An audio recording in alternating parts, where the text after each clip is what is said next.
আসসালামু আলাইকুম নমস্কাৰ মই সাবিনা ইয়াসমিন সঁচাকৈ মই গৌৰৱান্বিত অনুভৱ কৰিছোঁ কাৰণ চনপুৰাবাসীয়ে মোক যি ধৰণৰ সহায় সহযোগ মানে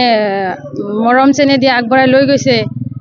এই কাৰণে মই সঁচাকৈ গৌৰৱান্বিত অনুভৱ কৰিছোঁ সমগ্ৰ ভোটাৰ ৰাইজক মানে অভিনন্দন জ্ঞাপন কৰিছোঁ চনপুৰা গাঁওবাসীয়ে মোক যেনেকৈ সহায় সহযোগ মানে ভালপোৱা দি আগবাঢ়ি লৈ গৈছে মই যাতে ৰাইজৰ সেৱা কৰি ভাল কাম কৰি মানে আগবাঢ়ি লৈ যাব পাৰোঁ এই কাৰণে এইটো মানে ভাবিছোঁ আৰু মই কাদংগ পঞ্চায়তৰ সভানেত্ৰী হোৱাৰ আশা আছে নেকি? হয় আশা আছে নিশ্চয় আপোনালোকে যদি ৰাইজে সকলোৱে মিলি মোক সমৰ্থন কৰে আৰু সহায় সহযোগ আগবাঢ়ি লৈ যায় নিশ্চয় মোৰ আশা আছে আৰু ৰাইজৰ সেৱা কৰাৰ কাৰণে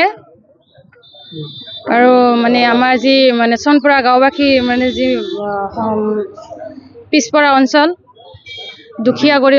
নদীৰ গৰাখহনীয়া যিবিলাক সমস্যা আছে যাতে মই ভালকৈ চলাই যাব পাৰোঁ অহা 5 বছৰ তাৰ কাৰণে মোক সকলো ৰাইজে যাতে দোৱা আৰু আশীৰ্বাদ দি চলাই নিবৰ কাৰণে কাদং গাঁও পঞ্চায়তত আমাৰ যি মানে বহুত সমস্যা আছে নদীৰ গৰাখহনীয়া তাৰপিছত আমাৰ ৰাস্তা ঘাটৰ যি অসুবিধা বানপানীৰ যি অসুবিধা আৰু মানে আমাৰ কাদং গাঁও পঞ্চায়তৰ বেছিভাগ মানুহ আপোনাৰ নদীৰ গৰাখহনীয়া ভুক্তভোগী পৰিয়াল এই পৰিয়ালবিলাকৰ লগত থাকি মই 5 বছৰ ৰাইজৰ সেৱা কৰি আগবাঢ়ি যাব পাৰোঁ তাৰ কাৰণে মোক সহায় সহযোগ আপোনালোকে মানে সাংবাদিক দাদাসকল আছে যাতে আগবাঢ়ি লৈ যায় তাৰ কাৰণে মই আশা কৰিছোঁ আৰু হয় আজি বিৰাট গৌৰৱ অনুভৱ কৰিছোঁ আৰু এইটো এটা খুবেই সাধাৰণ কথা যিহেতু পঞ্চায়ত নিৰ্বাচন চলি আছে এইটো আপোনালোকে সবেই জ্ঞাত অসমত 2025 যিটো পঞ্চায়ত নিৰ্বাচনক কেন্দ্ৰ কৰি আমি 57 নং কাদং গাঁও পঞ্চায়তৰ 7 নং ৱাৰ্ডৰ পৰা এজন ৰাইজৰ মনোনীত প্ৰাৰ্থী হিচাপে আমাৰ যিগৰাকী নবৌ তেখেতৰ হাজবেণ্ড ৰাজু জাকিৰ হুছেইন বুলি সবেই জ্ঞাত ৰাজনৈতিকভাৱেও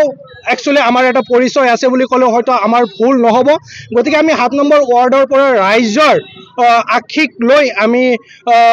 নিৰ্বাচনত প্ৰতিদ্বন্দ্বিতা কৰিছিলোঁ আৰু এই ক্ষেত্ৰত দেখা গৈছে যে 7 নম্বৰ ৱাৰ্ডৰ আমি প্ৰতিদ্বন্দ্বিতা কৰাৰ পিছত হয়তো এজন প্ৰতিদ্বন্দ্বিতা আছিলে কিন্তু তেখেতৰ বহুত অসুবিধাৰ বাবে ইতিমধ্যে তেখেতৰ প্ৰত্যাহাৰ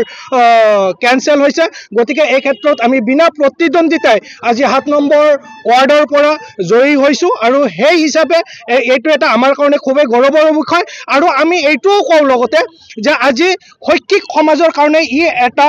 ইতিবাচক মেছেজ হয় ইতিবাচক এটা বাৰ্তা হয় যি ক্ষেত্ৰত গোটেই অসমত বিশেষকৈ মাইনৰিটি যিবোৰ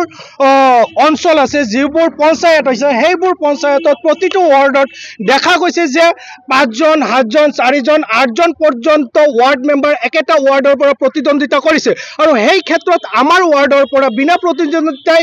জয়ী হোৱাটো এইটো ৰাইজৰ জয় এইটো গোটেই চনপুৰাবাসীৰ জয় আৰু আমাৰ এটা আশা আছে যে আমি কাদং পঞ্চায়তত যদি কাদং পঞ্চায়তৰ আন ৱাৰ্ডৰ পৰা জয়ী হৈ অহা আন যিবোৰ সদস্য থাকিব তেখেতসকলৰ যদি আমাক সহযোগ কৰে তেনেহ'লে কাদং পঞ্চায়তৰ এজন উপযুক্ত সভানেত্ৰী এইবাৰ কাদং পঞ্চায়তৰ ৰাইজে পাব বুলি আমি আশাবাদী।